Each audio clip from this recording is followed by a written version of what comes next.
So with Sunderland supporters staring into the abyss of the Championship this season, let's take a look at whether or not the Black Cats have made the most of their decade in the Premier League, in terms of splashing the cash anyway. Here's a combined 11 of the most expensive players to ever line out for Sunderland. Craig Gordon. When Craig Gordon swapped Hearts for Sunderland in August 2007, in a £9 million deal, it smashed the British transfer record for a goalkeeper, which had stood at £7.8 million shelled out by Man United for Fabio Borini. Let's be honest, his time at Sunderland did not go to plan. His first season saw him play 34 games, albeit he was dropped after conceding 7 at Goodison Park. He only managed 54 top-flight games over the next 4 seasons due to a series of serious injuries, including a broken arm which required the insertion of a metal plate. He was finally released in May 2012 and his career looked to be over. At the age of 34, he's the Celtic and Scotland #1 and caught the eye of Antonio Conte last season. Not a bad revival. Anton Ferdinand. Alright, so we're going to play an inexplicable 3-4-3 formation, which would almost certainly see Sunderland slaughtered each week and me fired after 3 games. At £8 million, Anton Ferdinand was just another in a long line of expensive acquisitions that Roy Keane dragged to Wearside in the summer of 2008. Like so many of them, it did not work out, and he was flogged to QPR 2 years later,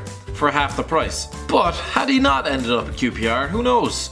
Roy Hodgson might never have been appointed England manager. See if you can work that one out. There is some logic to it. John O'Shea. I know what you're thinking, putting John O'Shea's lack of pace in a back 3 is so terrifying it hurts. You might as well paint him red and throw him into a bull ring. However, the 36-year-old Irishman has been a fine servant for Sunderland ever since making the $5 million move from Old Trafford 6 years ago. When making the move in the summer of 2011 alongside Wes Brown, I bet he never thought he'd go on to make over 200 appearances for the Wearsiders. Papi Jilabaji. Enjoy it while it lasts, Papi, because after this season you just produced, I'm guessing Sunderland is the last club that will ever make you their most expensive ever defender. To be honest, you'd be lucky if any club signs you. Bought from Chelsea for £8 million last summer, the 28-year-old Senegalese international has endured a woeful time on Wearside, having contributed massively to the club's relegation. Sunderland fans are not looking forward to seeing his face in the Championship next season. Wabi Kazri. Wabi Kazri has recently stated that he has no desire to play in the Championship next season, which is just as well because the feeling seems to be mutual where Sunderland fans are concerned. The Tunisian arrived at the Stadium of Life for £9 million in January 2016 and was influential as Sam Allardyce pulled off a patented great escape with goals against Manchester United and Chelsea. Last season he fell out of favour under David Moyes, played just 15 league games and now looks set for the exit door. Didier Ndong. When Sunderland splashed out £13.6 million on Lorient midfielder Didier Ndong last summer, it was the most they had ever paid up front for a footballer. The 23-year-old has been a solid if unspectacular signing, although somebody needs to tell him that flattening the world's blondest tarantula onto your skull is not a good look. Jack Rodwell. When Sunderland paid Man City £10 million for Jack Rodwell in August 2014, it looked to be a shrewd acquisition. Alright, so this man was a bench warmer at the Etihad, but let's not forget he'd made over 100 appearances for Everton and had already been capped. It all started so well with an equalising goal on his home debut against Manchester United, but it took him until February 2017 to win a game in which he started. February 2017. Nearly 3 years and 32 starts after he signed for the club. So you tell me if he was worth it.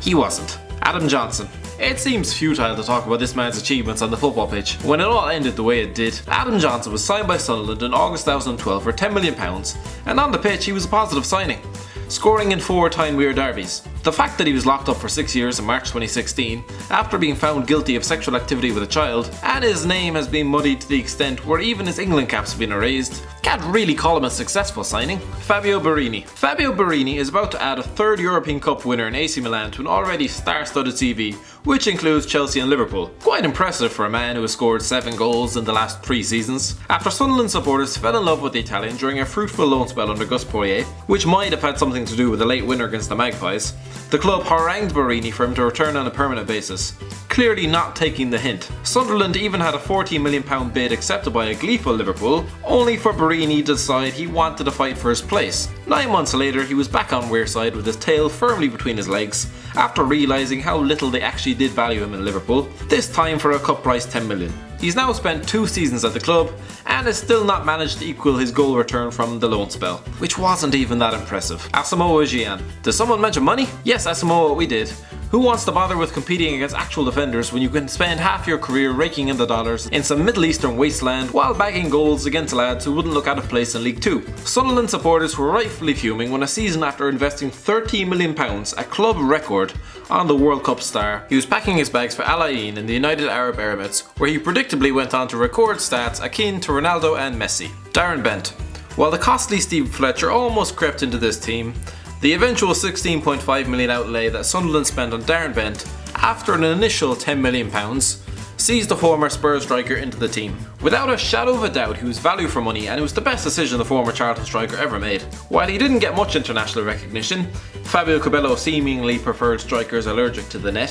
His return of 36 goals in 63 games for the Black Cats was incredible. Scoring from every angle and balloon, he left after 18 months, signing for Aston Villa in a £24 million deal. But it was the beginning of the end for Mr. Bent. Thanks for watching, don't forget to like, share and subscribe, and make sure you check out Footy Feed for all the latest transfer rumours and news.